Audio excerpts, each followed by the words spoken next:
Everyone, this is Manisha Vimal. Welcome to GK and GS preparation.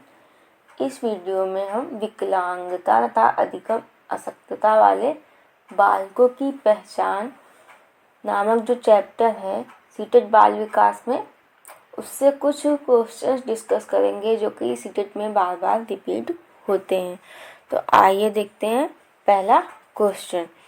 यदि एक बच्चा 16 को 61 लिखता है तथा 6 और D के मध्य अंतर नहीं कर पाता है तो यह है दृष्टि दोष, सीखने में अक्षम, मानसिक दोष या फिर मानसिक क्षय। तो अगर बच्चा कोई 16 को 61 लिखता है तथा 6 और D के मध्य अंतर नहीं समझ पा रहा है तो वह सीखने में अक्षम बालक है, मतलब उसे सीखने में परेशानी हो रही है। तो यहाँ पे ऑप्शन 2 सही होगा। प्रश्न नंबर 2, डिस्ग्राफिया मुख्य रूप से समस्या से संबंधित है। अब कौन सी समस्या से संबंधित है ये हमें बताना है। डिस्ग्राफिया सुनने, बोलने, पढ़ने या लिखने। तो डिस्ग्राफिया को हम जो लिखने से संबंधित है इसको ऐसे याद रखते हैं कि यहाँ पे देखो ग्राफ आया है डिस्ग्राफिया में, तो ग्राफ से संबंधित होता है, लिखने से संबंधित होता है। तो यहाँ पे चौथा ऑप्शन सही होगा। प्रश्न नंबर 3, डिस्पेक्सिया एक बीमारी है जिसका संबंध है हृदय से, फेफड़े से, तंत्रिका तंत्र से या फिर श्वसन से। तो डिस्पेक्सिया जो है वो तंत्रिका तंत्र से संबंधित है। तो यहाँ पे ऑप्शन 3 सही होगा। प्रश्न नंबर 4, मस्तिष्क के सेरेब्रम में क्षति होने के कारण कौन सी बीमारी होती है? अप्रेक्सिया, एलेक्सिया, डिस्कैल्कुलिया या फिर डिस्मेथिया। तो जब मस्तिष्क के सेरेब्रम में क्षति होती है, हानि पहुंचती है सेरेब्रम को, तो अप्रेक्सिया नामक बीमारी होती है। तो यहाँ पे पहला ऑप्शन सही होगा।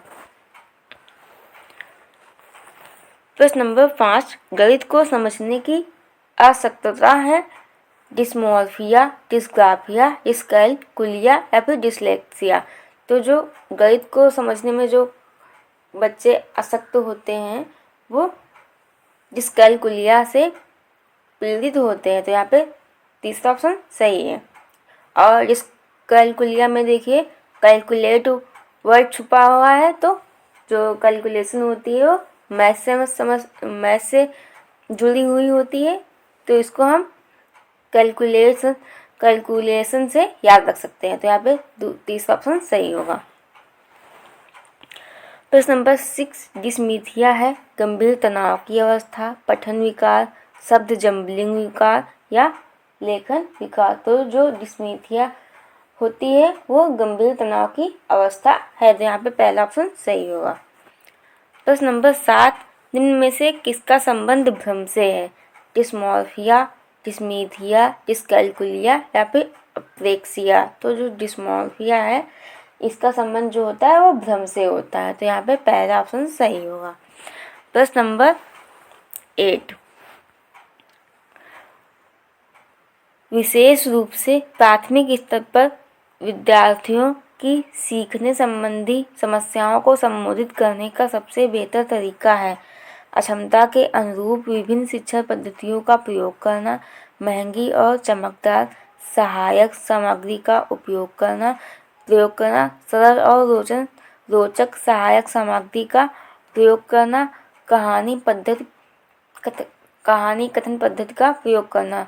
तो जो विशेष रूप से प्राथमिक स्तर पर विद्यार्थियों की सीखने संबंधी जो समस्याएं होती हैं उनके लिए अगर हम उन्हें सिखाना चाहते हैं तो बेहतर तरीका होगा कि जो बच्चे अक्षम है किसी पार्टिकुलर कार्य में उससे संबंधित शिक्षा पद्धतियों का प्रयोग किया जाए, ना कि महंगी चमकदार सहायक सामग्री का प्रयोग किया जाए और ना ही सरल और रोचक। ऐसा नहीं है कि ये ऑप्शन पॉजिटिव नहीं है तीसरा, लेकिन इससे ज़्यादा जो पॉजिटिव है वो पहला ऑप्शन है क्योंकि यहाँ अक्षमता के अनुरूप बात की गई है। तो यहाँ पे पहला ऑप्शन सही होगा। प्रश्न नंबर 9, डिसलेक्सिया किससे संबंधित है? मानसिक विकार से, गणितीय विकार से, पठन विकार से या फिर व्यवहार संबंधी विकार से। जो डिसलेक्सिया है वो पठन विकार मतलब पढ़ने के विकार से संबंधित है, तो यहाँ पे तीसरा ऑप्शन सही होगा। प्रश्न नंबर 10, 5वीं कक्षा के दृष्टिबाधित विद्यार्थी को निचले स्तर के कार्य करने की छूट मिलनी चाहिए, कि माता पिता और मित्रों द्वारा उसे दैनिक कार्यों को करने में सहायता की जानी चाहिए, कि 7 कक्षा में सामान्य रूप से व्यवहार किया जाना चाहिए और श्रव्य सीडी के माध्यम से सहायता उपलब्ध कराई जानी चाहिए। तो यहाँ पे तीसरा ऑप्शन सही होगा कि जो दृष्टिबाधित बच्चा होगा कक्षा 5 में या किसी भी क्लास में उसे हमें सामान्य रूप से ट्रीट करना है, और जो अगर उसे देखने में दिक्कत होती है तो श्रव्य सीडी के माध्यम से हम उसकी सहायता करेंगे। के साथ कक्षा में विशेष व्यवहार किया जाना चाहिए। हम किसी भी एक बच्चे के साथ विशेष व्यवहार नहीं कर सकते, तो यहाँ पे चौथा ऑप्शन भी गलत हो जाएगा। प्रश्न नंबर 11, शारीरिक रूप से अक्षम बच्चों को सामान्यता होता है। जो शारीरिक रूप से बच्चे अक्षम होंगे उनमें कौन सी दिक्कत होगी? इनमें से डिस्कैलकुलिया होगा, डिसलेक्सिया होगा, डिस्ग्राफिया होगा या फिर डिस्मीथिया होगा।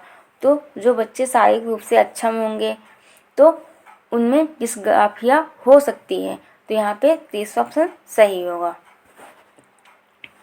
प्रश्न नंबर 12, एक बच्चा जो ग्रस्त है वह सा और वॉज न्यूक्लियर और अनक्लियर में अंतर नहीं कर सकता, तो वह किससे ग्रस्त है? हमें यह बताना है। शब्द जम्बलिंग विकार से ग्रस्त है, डिसलेक्सीमिया से ग्रस्त है, डिस्मॉर्फिया से ग्रस्त है या फिर डिसलेक्सिया से ग्रस्त है। तो अगर बच्चा 100 को वॉच देखता है या फिर न्यूक्लियर को अनक्लियर समझता है तो वह डिसलेक्सिया मतलब वो पढ़ने के विकार से ग्रस्त है, तो यहाँ पे चौथा ऑप्शन सही होगा। अगर बच्चा पढ़ेगा गलत तो लिखेगा गलत। प्रश्न नंबर 13, एक शिक्षिका की कक्षा में कुछ शारीरिक विकलांग वाले बच्चे हैं, निम्नलिखित में से उसके लिए क्या कहना सबसे उचित होगा? पोलियोग्रस्त बच्चे। अब एक गाना प्रस्तुत करेंगे हम। ऐसे किसी भी बच्चे को ऐसे नहीं बोल सकते हैं कि पोलियोग्रस्त बच्चे। अब गाना प्रस्तुत करेंगे, तो यहाँ पे पहला ऑप्शन गलत हो जाएगा। पहिया कुर्सी वाले, ऐसे भी हमको नहीं बोलना है। शारीरिक रूप से असुविधाग्रस्त बच्चे कक्षा में ही कोई वैकल्पिक गतिविधि कर सकते हैं या फिर मोहन खेल के मैदान में जाने के लिए अपनी बैसाखियों का प्रयोग क्यों नहीं करते? ऐसा नहीं कहेंगे, हम ये बोलेंगे शारीरिक रूप से जो असुविधाग्रस्त बच्चे हैं वो कक्षा में ही कोई वैकल्पिक गतिविधि कर सकते हैं। यहाँ पे तीसरा ऑप्शन सही होगा।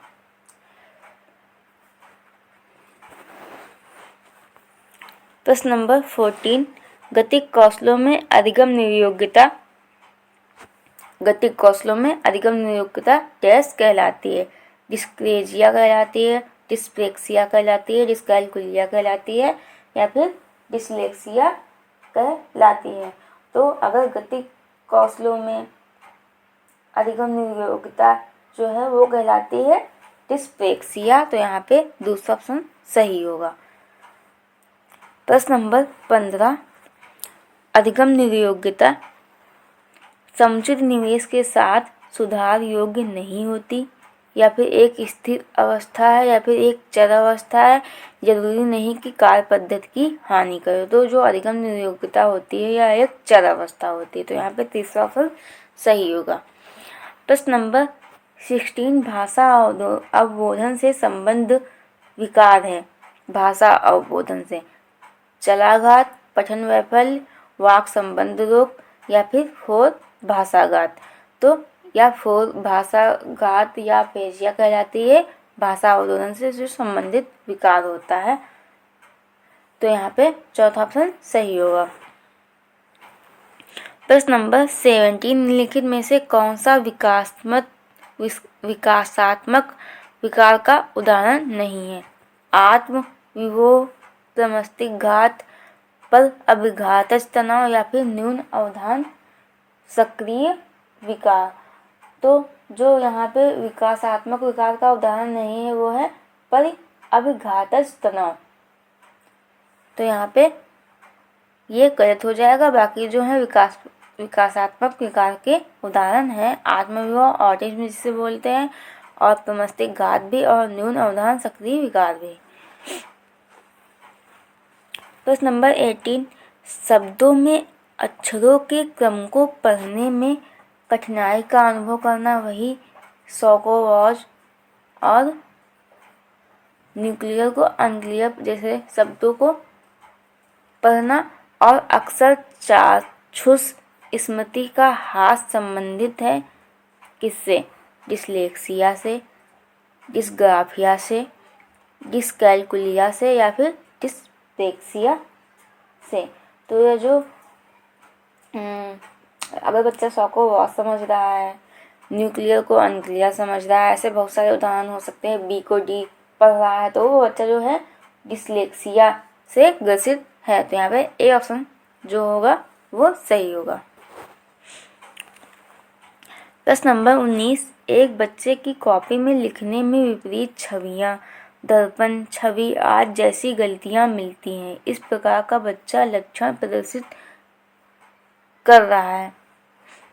विपरीत छवियां मतलब वही बी को डी बना देना, सौ को वॉच, न्यूक्लियर को अनक्लियर, और भी बहुत सारे वर्ड होते हैं कि बच्चे समझ नहीं पाते हैं उनमें डिफरेंस, उनको वो सेम दिखता है। तो इस प्रकार का बच्चा जो होगा उसमें कौन सा लक्षण प्रदर्शित होगा? अधिगम में असुविधा के, अधिगम में आसक्तता के, या फिर अधिगम में कठिनाई के, या फिर अधिगम में समस्या के। तो यह बच्चा जो है वो अधिगम में आसक्तता के लक्षणों से ग्रसित है। तो यहाँ पे दूसरा ऑप्शन सही होगा। प्रश्न नंबर 20, विकृत लिखावट से संबंधित लिखने की योग्यता में कमी किसका एक लक्षण है? डिस्ग्राफिया का, डिसलेक्सिया का, या फिर डिसकैलकुलिया का, या फिर डिसलेक्सिया का। तो अगर विकृत लिखावट से संबंधित लिखने की योग्यता में कमी है तो क्या है उसमें? डिस्ग्राफिया। तो यहाँ पे पहला ऑप्शन सही होगा। प्रश्न नंबर 21, एक औसत बुद्धि वाला बच्चा यदि भाषा को पढ़ने एवं समझने में कठिनाई प्रदर्शित करता है, यह संकेत देता है कि बच्चा का लक्षण प्रदर्शित कर रहा है। तो यहाँ पे ऑप्शन, यहाँ पे ये जो प्रश्न है थोड़ा आगे पीछे हो गया है। एक औसत बुद्धि वाला बच्चा यदि भाषा को पढ़ने एवं समझने में कठिनाई प्रदर्शित करता है तो यह संकेत देता है कि बच्चा जो है डैश होगा यहाँ पे बच्चे के बाद फिर का लक्षण प्रदर्शित कर रहा है। ये लेखन अक्षमता का, या फिर गणितीय क्षमता का, या फिर गति समन्वय अक्षमता का, या फिर पठन अक्षमता को। तो बच्चा जो है भाषा को पढ़ने और समझने में कठिनाई प्रदर्शित कर रहा है तो पठन अक्षमता डिसलेक्सिया से लक्षण डिसलेक्सिया के लक्षण प्रदर्शित कर रहा है। तो यहाँ पे चौथा ऑप्शन सही होगा। प्रश्न नंबर 22, एक बच्चा जो आंशिक रूप से देख सकता है बिना किसी विशेष प्रावधान के उसे नियमित विद्यालय में डालना चाहिए। उसे शिक्षा नहीं देनी चाहिए क्योंकि वह उसके किसी काम नहीं आएगी, ऐसा नहीं करना है। उसे अलग संस्थान में डालने की आवश्यकता है। विशेष प्रावधान करते हुए उसे नियमित विद्यालय में रखना चाहिए। तो जो एक बच्चा है जो आंशिक रूप से मतलब कम देख पाता है उसे हम क्या करेंगे? विशेष प्रावधान देते हुए नियमित विद्यालय में डालेंगे। यहाँ पे चौथा ऑप्शन सही होगा। प्रश्न नंबर 23, निम्नलिखित में से कौन सा व्यवहार बच्चा करता है तो अधिगम योग्यता की पहचान होगी? मनोभाव का जल्दी जल्दी बदलना, इसे मूड स्विंग्स बोलते हैं, अपमानजनक व्यवहार, या फिर बी को डी, वॉच को सा, 21 को टॉयल लिखना, या फिर कम अवधान विस्तार और उच्च शारीरिक गति। तो अधिगम नियोगिता की पहचान क्या है, हमें ये बताना है। तो यहाँ पे पहला ऑप्शन सही होगा। मनोभाव का जल्दी जल्दी बदल रहा हूँ, लेकिन यहाँ पे ऑप्शन ए माना गया है, लेकिन मुझे ऑप्शन बी को डी तथा वाच को सा 21 को 12 लिखेगा। तो बच्चा जो है इस ग्राफिया से ग्रसित होगा और यहाँ पे हमें अधिगम नियोगिता की पहचान ही करना है। तो यहाँ पे हम ऑप्शन 3 के साथ जाएंगे। प्रश्न नंबर